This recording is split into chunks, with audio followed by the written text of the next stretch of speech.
Hello, and welcome to another episode of An Octave Higher. My name is Micah, and you'll be joining me on this adventure. And I'm basically just gonna, I wanted to say something after this, but then I just kind of lost track of what that thought was, so never mind. I guess we'll just start then.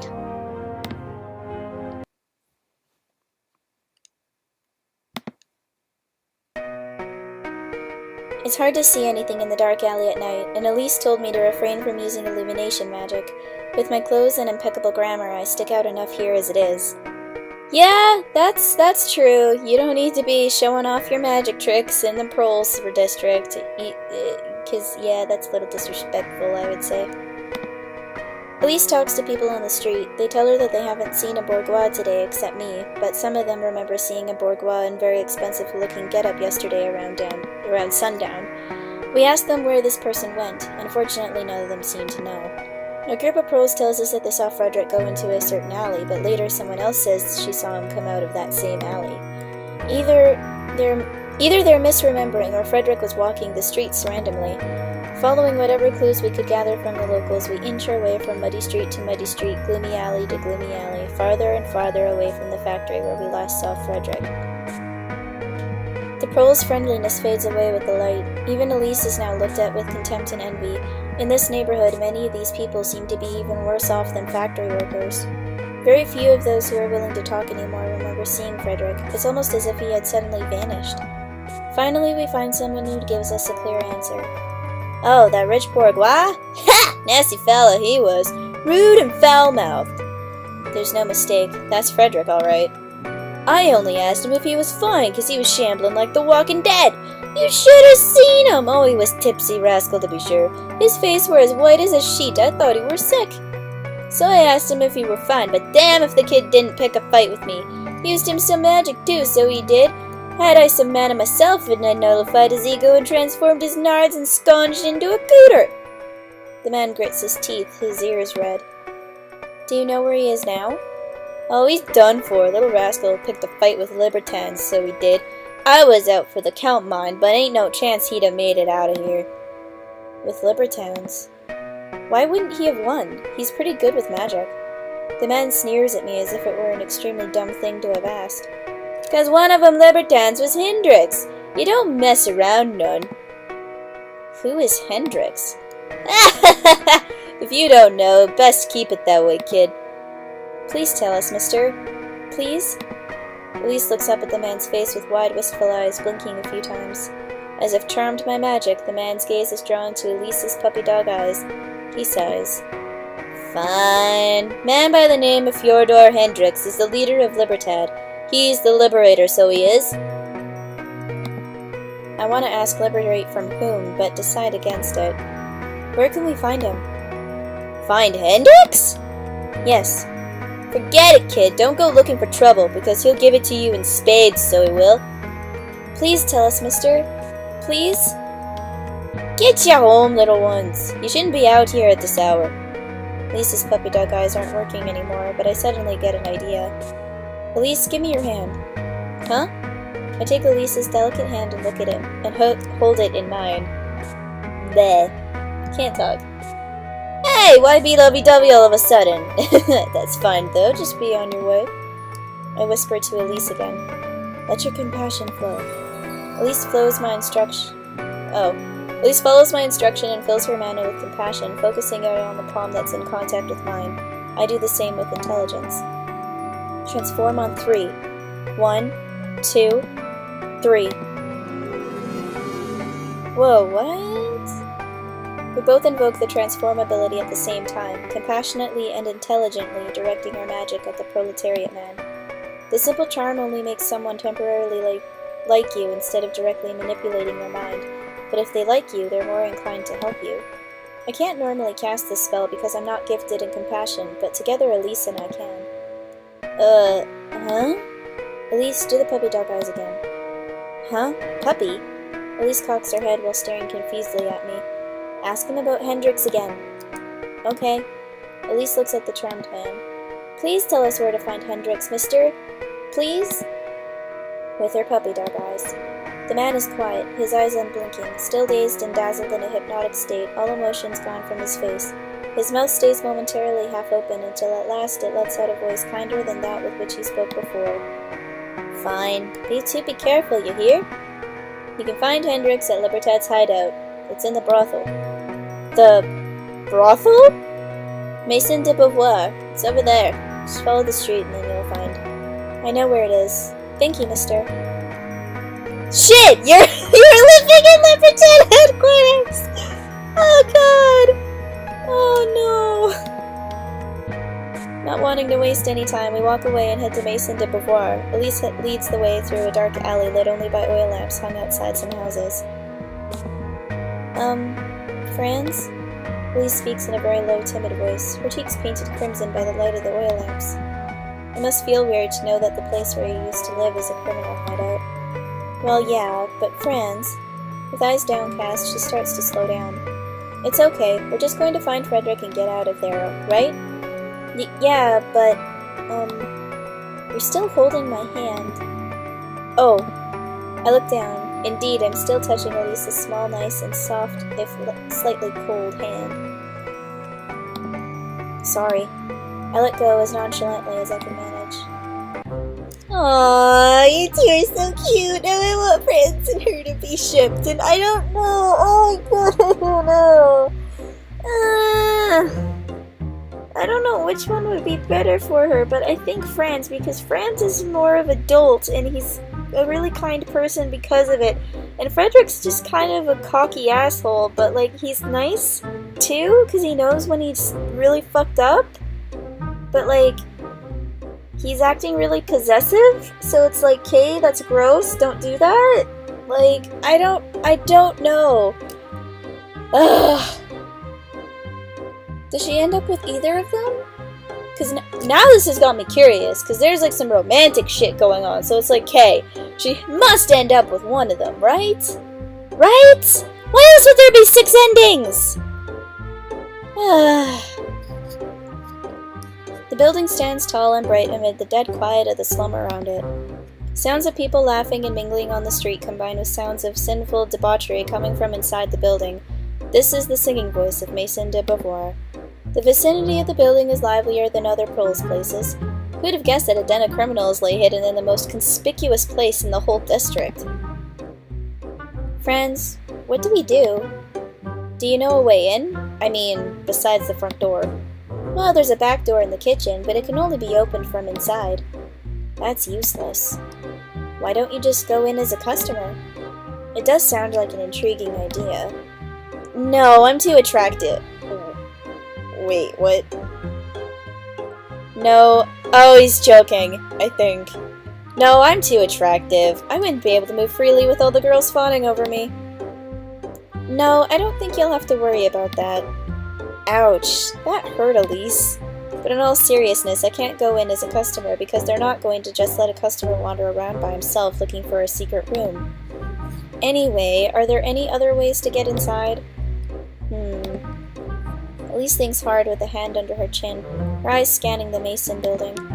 I know! We can go in through my bedroom window! Good, let's go. Elise leads me away from the door, ambling down streets around the building until we arrive at a narrow, unpaved path behind it. Here it is! I gaze straight ahead and a concrete wall gazes back at me. Where? There! I follow Elise's pointed finger with my eyes, trailing up along the wall 10 feet, 20 feet, and finally stopping at 30 feet above the ground.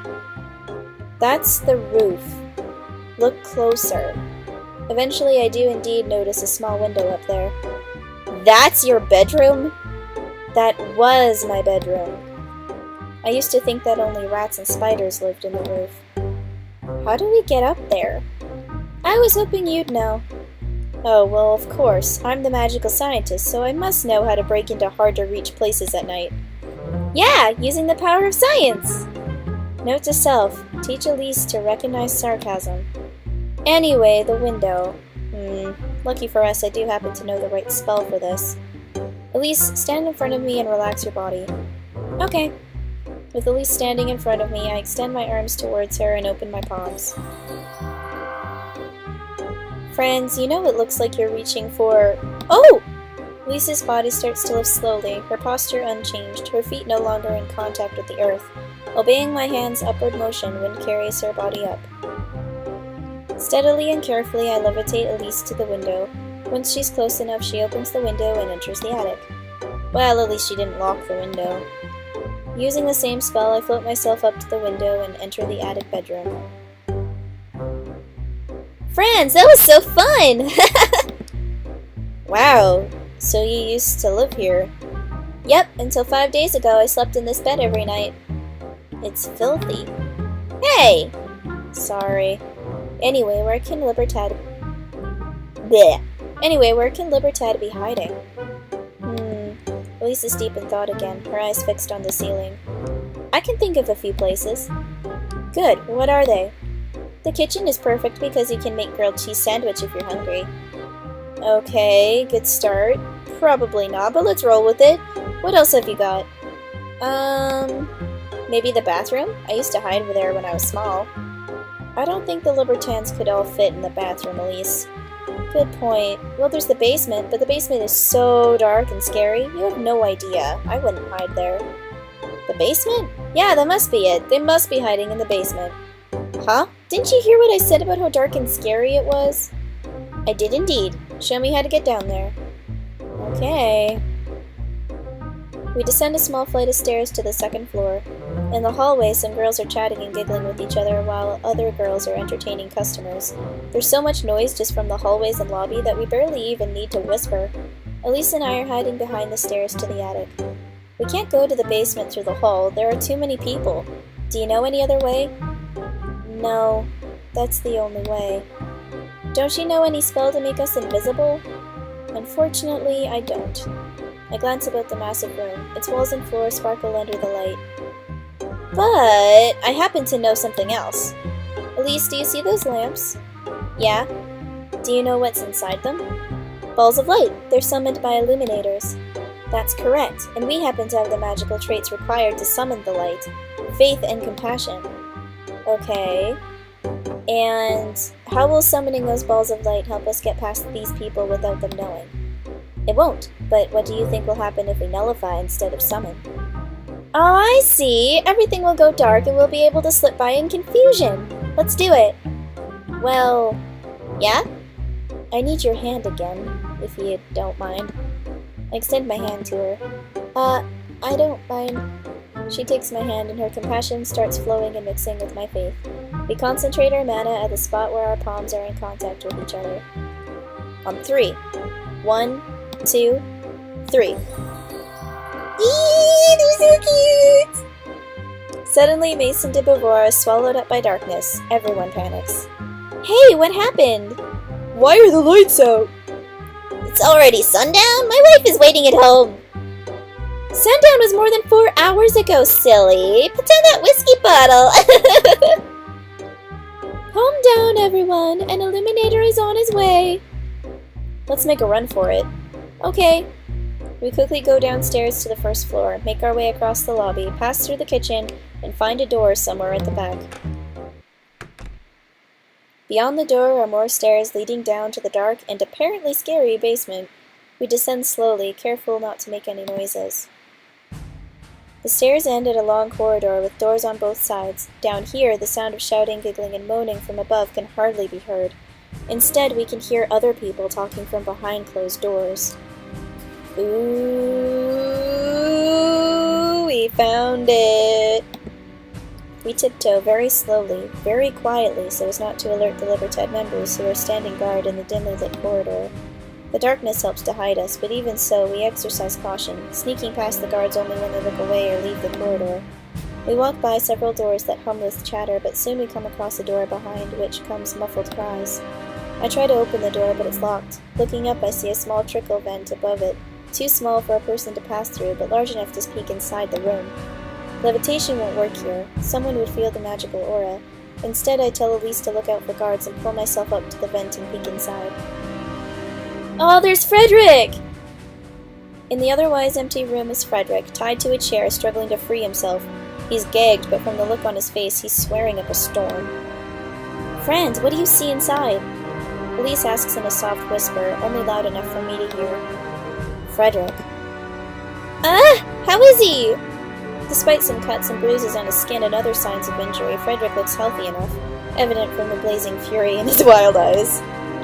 He's swearing a lot, so he must be fine. Can we free him? If we can open this door, we can get him out of here. How do we do that? Go ask the Libertin where they keep the key. What about calling the police? Honestly, I don't think the police are gonna do anything about this because it's in the Proles district. But at the same time, like, oh my god, why are you making me do this? Don't do this to me! I can't! Like, I feel like calling the police would be a better idea because, like, it is a kidnapping, but at the same time, shit's gonna fucking hit the fan. But if I just look for the key, then we may run into trouble when it comes to the Libertad members, and then we all might get caught. And oh no! What do I do? What do I do? Oh god! Oh god! Oh no! Oh god. Eeny, meeny, miny, mo, catch a tiger by the toe. If he hollers, let him go. Eeny, meeny, miny, mo. My mother said to pick the very best one, and you are it. Okay, we're gonna look for the key. I'll look for the key. Maybe it's hanging up somewhere. Elise, go back to the city and have Lord Godwin call the police. I'll meet you at Lord Godwin's house after rescuing Frederic. But I can't leave you here alone. I'll help you find the key. No, if we both get caught, who will rescue us? Okay, I'll return to Lord Godwin's house for now. Don't get caught, Franz. I'll try. Oh god. Oh dear. Do I go back upstairs? Do you see any other way? No, but how do I get past all those people in the lobby? I can't make the room dark by myself. I never thought about our escape plan. Even if Elise could nullify the light by herself, that would be enough to cause suspicion. What can she do? Suddenly, I remember something that Elise told me before we went inside Mason. Hey, didn't you mention a back door that can be opened from inside? Oh, that's right! The back door's in the kitchen, and I can get to the kitchen from the basement without going through the lobby. Good, you go do that. Okay. I watch Elise as she goes back the same way we came, heading to the staircase while sneaking past the guards as carefully as before. After making sure that Elise has reached the staircase safely, I begin to look for the key. The problem is that I don't even know where to begin to look. There are a number of rooms here, but I can hear Libertan's voices from most of them. I can't exactly barge in. Well, I have to start from the few rooms that sound empty, I guess. Of course, it turns out that the silent rooms are also locked. Just my luck. I waste a considerable amount of time looking for a key along the dark corridor. There's nothing I can do here. I need to leave. The longer I stay down here, the greater the risk of getting caught. I turn back to the staircase, but then I hear some men's voices from a room on my left. Oh dear. But to think that the kid turns out to be the son of Joff Godwin. What a surprise! What do you plan to do with him, Hendrix? A surprise indeed. I only wanted to teach the damn kid some manners. I didn't imagine he'd be a Godwin. They're talking about Frederic, and it's not just some meaningless chatter like what I heard from the other rooms. Sounds like some Libertad higher-ups are having a meeting. With a Godwin in our hands, we can kickstart the revolution. Revolution? I hide myself beside a file cabinet. I hide myself beside a file cabinet and shift my attention to the Libertad's meeting. I'm in an incredibly dangerous position here, but I need to know what they're planning. Oh boy. Oh, he's in on it! No, he's in on it! Oh no! Like, I understand why he would be, but... Jisang, no! Don't be in on it, man! Hendrix, I understand your way of thinking, but if I may, I'd like to ask that you reconsider. It is still much too early for Libertad to target Lord Godwin. He's a powerful man. The air of elegance with which the muscular brown-skinned man speaks in his foreign accent bellies his proletariat presentation. The man he calls Hendrix doesn't reply, but even in his silence, the unkempt and thinly bearded man wields authority. The police are ignoring us because they don't Bleh. The police are ignoring us because they don't realize how organized we are. Ransoming Lord Godwin's son will change all that. I would have him released were it up to me, blindfold him and let him go far away from here so he can't lead the police back here. Release him? Geez, saying ransom or not, the kid's a punk. This guy needs punishment. This guy needs punished on principle. Punishment on punishment. Gae-sung. Gae-sung or Jae-sung? Ji-sung. I don't know! This pronunciation is bothering me because I don't know if I'm doing it right. I'm gonna say Gae-sung. Gae-sung.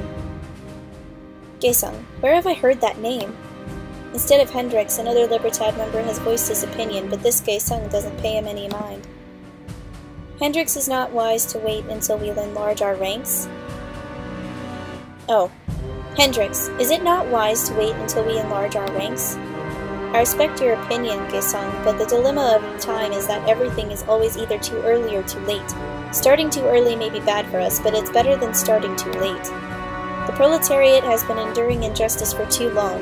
If now is the time to bring the capitalists to their knees, when is? And finally, we've been handed a bargaining chip. Gae-sung, your entire country was forced into labor by the upper-class pigs that this Godwin child represents. Your people slave away and your country is drained of its natural resources. All for mana. I know this, Hendrix. This is why we must fight. Day and night our people work themselves to death endlessly, producing magic machines that enrich the bourgeois. They build conservatoires to educate their children in the ways of magic, yet our children are expected to work. They prepare their children to change the world on the backs of our children. We are poor because we don't have mana. But mana is money in today's world. If you don't have mana in Overture, you can't live a proper life. Pah! They claim this kingdom is a constitutional monarchy, but the very same constitution that protects the bourgeois' ownership of mana also gives them absolute power to rule over us, the labor. They are kings, and we are slaves. And who is the king of the slave owners? Joff Godwin! Joff Godwin! Yes, Joff Godwin. He owns Magical Mechanical, and by extension he owns most of the people in this town. For what he lacks in raw wealth over the king, he more than makes up for in raw power. Overture is the most technologically advanced city in the world. We have knowledge, and knowledge is power. But elites like Godwin won't hand over their power willingly. It's up to Libertad, to us, to reclaim this country. We will build a new, stateless and classless society where everyone is equal. Overture is divided because some people have mana and some do not, but we have the resources to give everyone mana potions. We will make a new society, a better one in which everyone shall be a magician of equal standing. Mages and wizards will be things of the past, empty ranks. We will give everyone access to mana.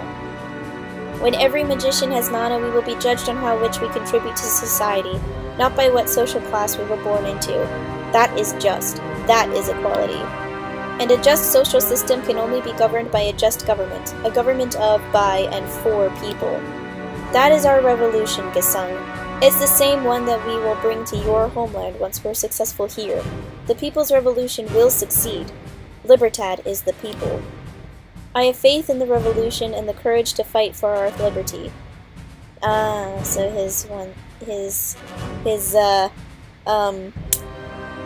main big, strong, magical things are faith and courage, which explains a lot. For a while, they're all silent. So will you lend me your power, men? Will you lay down your lives for the revolution? Of course, Hendrix. I am intelligent enough to know that this is a righteous cause.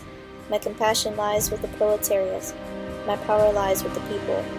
Oh, so your intelligence and compassion, so you're basically what Franz and Elise are, but together into one person. Okay. We will support you, Hendrix. For our liberty! For liberty! For liberty! For liberty! For liberty! A classless society ruled by a new government of, by, and for the people. The men are still chanting, but I think I've heard enough. I'm not sure what to think about what I've just heard, but at any rate, I need to get to Lord Godwin's house as soon as possible. I quietly sneak past the guards and leave the basement.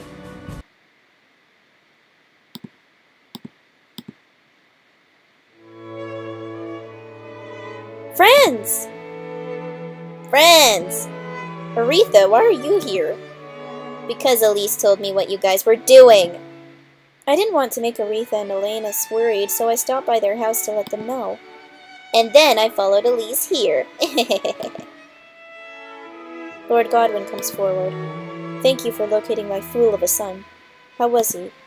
I'm sorry I wasn't able to free him, but as far as I could tell, Frederic wasn't in immediate danger. Have you notified the police? Hey, kid, we meet again. Huh? Isn't she the policewoman whom Elise and I met the other night? I've heard about what happened from your sister. She smirks at me when she said sister. I don't think I've introduced myself properly. I'm Janice Wolfe, commander of the Overture's Police Dragoon Unit. Dragoon? Did Lord Godwin just call the commander of Overture's most elite special forces unit to his house? Nice to meet you, Commander Wolfe. My name is Fred. Your sister told me that you stayed behind because you wanted to rescue Frederic Godwin, but seeing that you've returned here alone, I guess it wasn't so easy. Kid. No, but I was able to listen in on a meeting. I can tell you about Libertad's plan. Oh? Who is in the meeting? Fyodor Hendricks? Gisang how the hell? Alice Habana? Yes, both Hendricks and Gisang were there. Fuck it, I'm saying Gisang. I don't care if it's wrong. Those were the only two names I caught. The woman turns her head only slightly, just enough to glimpse at Lord Godwin with one eye. You're right, Joff.